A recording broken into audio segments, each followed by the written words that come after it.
Hello बेटा, wish you a merry Christmas, happy Christmas to you all. I know exams को 15 days बचे हैं, आप पढ़ाई कर रहे हो। हमारे लिए क्या होली, क्या दिवाली, क्या क्रिसमस, क्या new years. Guys please for once थोड़ा रोना बंद करते हैं, because see, it's all about the perspective, it's all about the mindset and it's all about the vibe which gets created during this festive time. जैसे कि मैं भी सुबह से काम कर रही हूँ, I have videos, I have sessions, I have mentorship calls lined up, बहुत सारी चीजें हैं throughout the day. But यार I thought why not make ourselves feel good। जैसे कि मैंने रेड पहन के बैठ गई हूँ, तो आप भी कुछ भी करो यार, कुछ भी पहनो वैसा, या फिर कैप पहन के बैठ जाओ रूम में। You will feel good internally and you will start enjoying the process of studies. And basic point ये रहेगा कि आपको ये मन में नहीं लगेगा कि you are depriving yourself of something. Well, that's not the point of this video. The point of this video is कि बहुत ही crucial लास्ट के 15 डेज बचे। यहाँ पे आपको हर कदम फूक फूक के उठाना पड़ेगा, बिकॉज इस स्टेज पे आके नजर हटी तो दुर्घटना घटी सॉर्ट ऑफ थिंग हो जाता है। बहुत ही क्रूशियल 15 डेज है। बच्चे अब तक पढ़ाई कर लेते हैं, ये 15 डेज में आके ऐसे ऐसे ब्रूटल मिस्टेक्स कमिट कर देते हैं which cost them their attempt. तो ऐसे कुछ रेड फ्लैग्स मैंने निकाले after talking to so many students. बहुत यूजफुल रहेगा आपके लिए, बिकॉज अगर ये गलती आप करोगे तो पूरा अटेम्प्ट स्टेक पे जा सकता है। तो please you have to avoid these mistakes at all cost. और ऐसे बहुत सारे videos guys time to time आपको अवेयर करने के लिए, आपको स्मार्टली लास्ट के 15 डेज यूटिलाइज करवाने के लिए till the end of examinations I will keep on posting the videos on this channel. तो सब्सक्राइब करके रखना और बेल आइकॉन हिट करके रखना। सो सबसे पहली चीज जो मोस्ट फेमस एरर होता है लास्ट के 15 डेज बिफोर एग्जाम में, crying over the wasted time. अभी और टाइम वेस्ट कर रहे हो ऑन द वेस्टेड टाइम। काश अभी तक पढ़ाई की होती, काश ऐसे किया होता, काश टाइम टेबल्स फॉलो किए होते, काश ये सब्जेक्ट का रिवीजन किया होता। गाइस प्लीज, जो हो चुका है वो हो चुका है। सबसे इंपॉर्टेंट बात है कि जो हो चुका है, जो टाइम वेस्ट हो चुका है, उस पर और टाइम वेस्ट नहीं करना, वो अपने हाथ में ना। अभी क्या हो रहा है ना, कल मैंने एक बच्चों को एक सिंपल एक्टिविटी दी थी, बेटा आपके पास 24 आवर्स है। आप कैसे अभी तक ये बोल सकते हो कि टाइम कहाँ चला जाता है समझ में नहीं आता। तो मैंने उनको बोला बेटा आपके 24 आवर्स का ब्रेकअप मुझे बताओ। आप भी एक्टिविटी कर सकते हो कि 24 आवर्स में से आप 6-7 घंटे सो रहे हो, 1-2 घंटा खाने पीने में जा रहा है, 1 घंटा एक्सरसाइज में जा रहा है, उसके अलावा क्या, उसके अलावा आपके पास स्टिल बचते हैं 14-15 आवर्स इन अ डे। तो कहाँ जा रहा है वो टाइम? तो यू वोंट बिलीव, मैक्सिमम 90% बच्चों का एक एनालिटिक्स था कि 7 to 8 आवर्स तो सभी पढ़ाई कर रहे हैं, लेकिन उसके ऊपर 3-4 घंटे फोन और 3-4 घंटे ओवर थिंकिंग। अब ये ओवर थिंकिंग को भी अगर मैं डीप डाइव करूं, या तो आप गिल्टी माइंडसेट में हो कि पास्ट का सोच रहे हो काश पढ़ाई की होती, या तो फ्यूचर का सोच रहे हो पेपर डिफिकल्ट आ गया तो मैं भूल गई तो this that. Guys see, the thoughts of the past are going to create guilt and the thoughts of the future are going to create anxiety in you. कोई भी चीज अपने हाथ में नहीं है, you don't have anything in your hand. So if the thing is out of your hands, it should be out of your mind as well.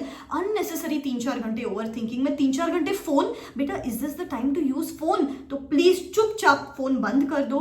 Unnecessary gossip आएगी, ये पेपर डिफिकल्ट आएगा, ये पेपर डिफिकल्ट आएगा, leave all of it. Phone बंद कर दो and सोचना बंद कर दो। सोचना बंद करने के लिए एक्टिव स्टडीज करो कि यार बोल के पढ़ाई करो, लिख के पढ़ाई करो, involve your self, make the process of studies interesting. Stop over thinking. अब दिन भर में 6-7 आवर्स एक्स्ट्रा निकाल सकते हो। एंड अभी 1-1 मिनट इंपॉर्टेंट है। आपके efforts are going to be directly proportional to your marks. जितने ज्यादा एफर्ट्स उतने ज्यादा मार्क्स। तो बेटा अगर 6-7 आवर्स आपने सेव कर लिए 15 डेज में, तो अराउंड 100 आवर्स एक्स्ट्रा बच गए। ये 100 आवर्स लिख के ले लो, आपको 50-60 मार्क्स एक्स्ट्रा दे सकते हैं, provided you utilize these 15 days properly. Second सबसे कॉमन थिंग कि मैम गिव अप कर देते, अभी तो हार्डली कुछ होना है, 15 दिन ही बचे।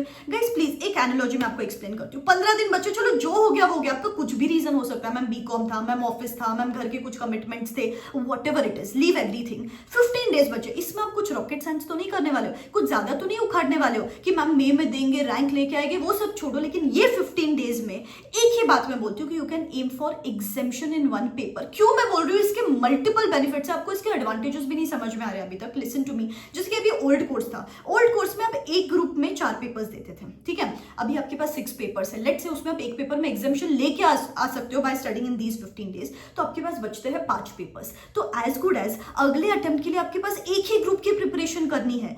और जो माइंडसेट हो जाएगा, जो कॉन्फिडेंस बिल्ड हो जाएगा कि चलो यार एक पेपर में एग्जामिशन है, तो वो एक ड्राइव तो देता है, एक आपको बूस्ट तो देता है, मोमेंटम तो देता है for to study rest of the subjects. और चलो वो भी नहीं तो एटलीस्ट उस सब्जेक्ट के marks help you to reduce the load of rest of the 2 subjects of that particular group. तो बहुत यूजफुल है। आप एक पेपर में भी एग्जामिशन एम करो ना, एज गुड एज आपका पूरा एक ग्रुप निकल गया। That is the from the tension prospective, from the marks prospective आपके लिए बहुत यूजफुल रहेगा। एंड सपोज आप रिपीटर्स हो, सपोज आपने लास्ट टाइम एग्जाम्स दी थी, ये 2-3 महीने बिकॉज ऑफ सम रीजन आप नहीं पढ़ पाए, तो भी अगर आप अभी भी इंचार्ज ले लो, ये 15 डेज में भी 5-6 डेज भी दे दो एक सब्जेक्ट को, तो भी you can give yourself 1 last chance. बेटा please let's not underestimate the power of these 15 days. अगर आपको समझ में नहीं आता तो मेरा वर्कशॉप चल रहा है जहां पे मैं स्मार्ट चैप्टर्स बता रही हूँ बच्चों को, सिलेक्टेड चैप्टर्स बता रही हूँ कि बस ये चैप्टर्स कर लो। ये मैंने ICAI past attempt papers, RTPs, MTPs, section wise weightage study करके एक स्मार्ट ब्लूप्रिंट बनाई है। सिर्फ ये चैप्टर्स करके आप अब तक एग्जामिनेशंस क्लियर कर सकते हो। बच्चे तो 10-10 दिन में 2-2 सब्जेक्ट खत्म कर पा रहे, तो आप रिपीटर्स हो तो 15 डेज में एक्चुअली पूरा group you can take it up.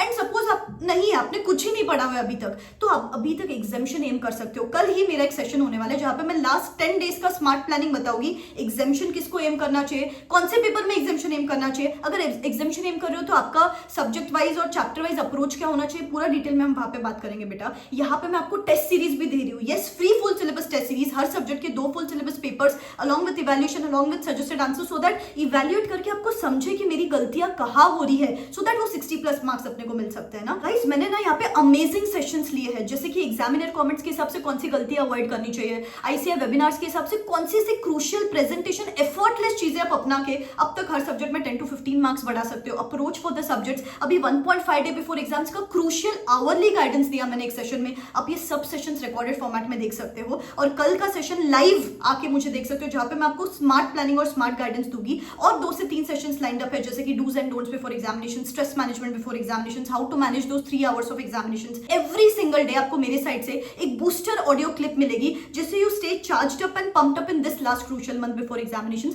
Description box में लिंक है, नेक्स्ट 48 आवर्स में इसके एनरोलमेंट्स में मैं क्लोज करने वाली हूँ। बस the entire point is guys, ये 15 डेज को अंडर एस्टिमेट मत करो, because always something is better than nothing, right? At least for your parents, यार उनको कुछ तो होप रहेगी कि यार बच्चे को एग्जामिशन तो मिल गया, और रिपीटर हो तो अब तक कर सकते हो। जस्ट वो लगाम हाथ में लेने की देरी है, इंचार्ज लेने की देरी है, that is very important. Third mistake जो बच्चे अभी कमिट कर रहे हैं कि यार वन ग्रुप या बोथ द ग्रुप्स, अभी तक कंफ्यूजन चल रहा है। Guys please don't take any emotional calls at this stage. अभी इतने सारे बच्चे हैं कि मैम बोथ द ग्रुप्स देना है, मैंने उनको क्या बोला कि एक ग्रुप ले लो, पहले एक ग्रुप का टेस्ट दो, उस पर्टिकुलर परफॉर्मेंस के हिसाब से अपन डिसाइड करेंगे कि आप दूसरे ग्रुप के लिए जा सकते हो कि नहीं। अभी उनको मिल रहे 20-30 मार्क्स एक ग्रुप में, तो मैं बस सिंपल कैलकुलेशन बोल रही हूँ कि नेक्स्ट 15 डेज में और उस पर कमांड लेके आके अपन 50 to 60 तक पहुंच सकते हैं। लेकिन नहीं मैम, मुझे बोथ द ग्रुप्स ही देना है, this is my final attempt. No guys, 6 paper stake पे डालने से बेटर है 3 पेपर दो, उनको अच्छे से दो। This is not the time to take any emotional calls for that matter. Number 4 thing, बस आगे बढ़ते जा रहे हैं, बस आगे बढ़ते जा रहे हैं। ये चैप्टर करना है, ये चैप्टर करना है, ये भी कर लेती हूँ, ये भी कर लेती हूँ। नहीं guys,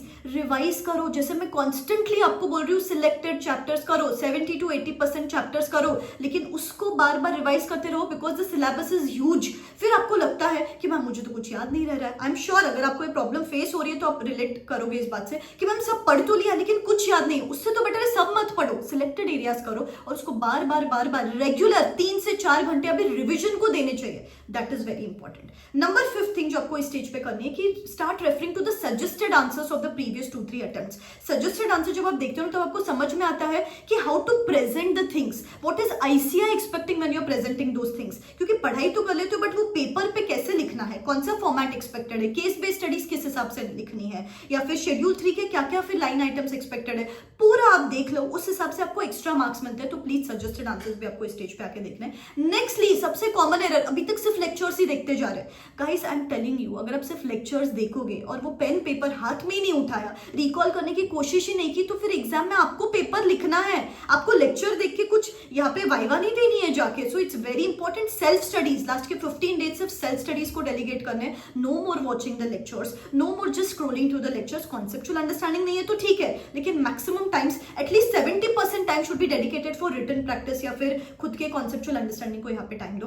and the last and the most important thing is minimum एक पेपर तो सॉल्व करो हर सब्जेक्ट का। नहीं तो पढ़ाई तो कर ली और एग्जाम में सिर्फ 60 मार्क्स का पेपर लिख के आ पाए, बाद में आके समझेगा कि मैम 40 मार्क्स का तो आता था लेकिन स्पीड इशू हो गया, या लिख के तो आए प्रेजेंटेशन इशू हो गया, सिली मिस्टेक्स हो गए। तो please guys don't under estimate the importance of paper solving. Guys ये जो छोटी छोटी चीजें मैंने आपको बताई ना, पेपर सॉल्व करोगे 5-10 मार्क्स तो आपके ऐसे बढ़ जाएंगे एग्जामिनेशंस में। सजेस्टेड आंसर्स देखोगे, प्रेजेंटेशन से आपके 5-10 मार्क्स बढ़ सकते हैं। रिवीजन करोगे, एग्जाम में प्रॉपर्ली वो पेपर लिख के आ पाओगे। गिव अप नहीं करोगे, अब तक एक एग्जामिशन मिल सकता है। टाइम वेस्ट नहीं करोगे, वो 5-6 घंटे एक्स्ट्रा इन्वेस्ट करके आप अब तक काफी कुछ चीजें कर सकते हो। प्लीज ये एक एक स्टेप प्रॉपर्ली यूटिलाइज करो। Comment in the comment section below कि ma'am I am going to talk CA, walk CA, eat CA in the next 15 days and study like never before. ठीक है, एंड ऐसे ही constantly videos में channel पे डालती रहूंगी, आप बस पढ़ते रहो। ठीक है, believe in yourself. This is me signing out. Wish you all the best. Bye bye.